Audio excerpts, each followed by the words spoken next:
Marco Socci joins us now with how Fairfield American is dealing with the pressure.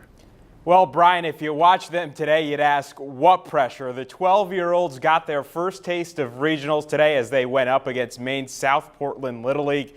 Ethan Ryder on the hill for Fairfield American in this one, and boy was he dealing. 5 innings, no runs, 2 hits for the righty, and a lot of missed bats. On offense, here's Matt Vivona. He hit not 1, but 2 home runs in this one for Fairfield. He'd add a triple in there as well. The Connecticut State champs roll. They win 8-0. Manager Mike Randazzo likes what he got from his stars. Well, Karen, the Thompsons are definitely a hockey family. Dad is Brent Thompson, head coach of the Sound Tigers, and his oldest son is St. Louis Blues first-round pick Tage Thompson. Today, they were both at the Wonderland of Ice in Bridgeport, where Brent was coaching up Tage along with some others, including NHL star Patrick Sharp. And as his son gets ready for his first season of professional hockey, the elder Thompson is excited to see what the future holds. And Nick star Kristaps Porzingis has a skill set so rare that they call him a unicorn. He's a 7-footer who can shoot it from anywhere on the floor. Well, last night against the Lakers, Porzingis turned in a unicorn-type performance, as in one we've never seen before.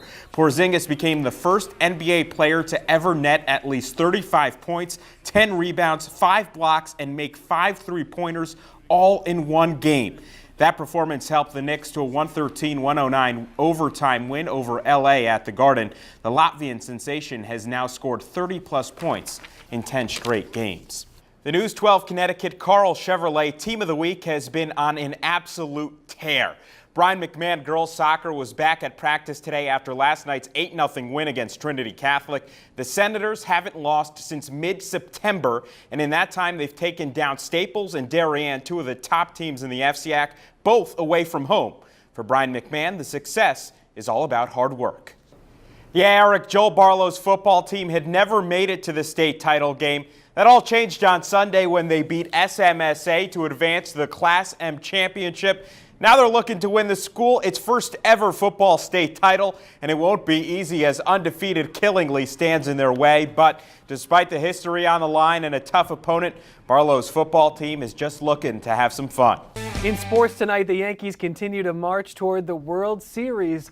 News 12 Connecticut's Marco Socci joins us now with more on tonight's game. Marco. Nick, just a few days ago, the Yankees were down 2-0 in this ALCS, and hope was beginning to dwindle. Boy, has that changed. ALCS even at 2 games apiece coming into tonight. Astros sending Dallas Keuchel to the hill, 1.09 career ERA against the Yankees. Bombers counter with Masahiro Tanaka, 7.62 ERA against Houston in his career. Bottom 2, no score runner on second. Greg Bird lines a single to right. That scores a run. Yankees draw first blood, 1-0. Next inning, Aaron Judge gives the other corner some love. That's an RBI double. Brett Gardner scores all the way from first, 2-0 Yankees. Fast forward to the 7th, 4-0 Yankees. Now Gary Sanchez drills one to left. That's out of here. Yankees up 5-0. And how about the other side of the ball? Masahiro Tanaka absolutely dominant. 7 innings, 3 hits, 8 strikeouts. The Bombers shut out the Astros to take Game 5, 5-0. The Yankees now with a 3-2 series lead as things shift back to Houston. Game 6 comes Friday night.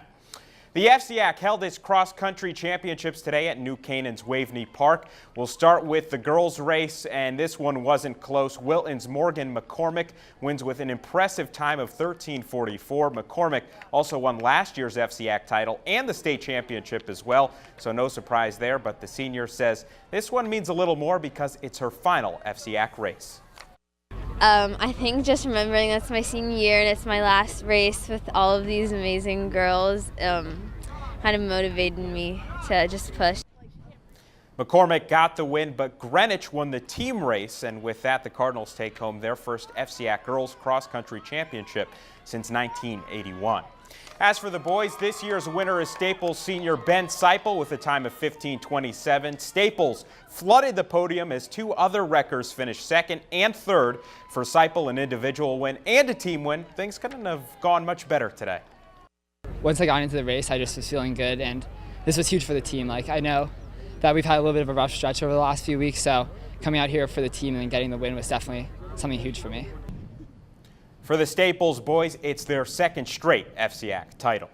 Hometown sports, check out the Raptors cheerleaders from Rippewa Middle School in Stamford. Awesome picture, girls. As always, please send us your hometown sports videos or photos to News12CT at news12.com, or you can post to Twitter or Instagram using hashtag News12CT Sports.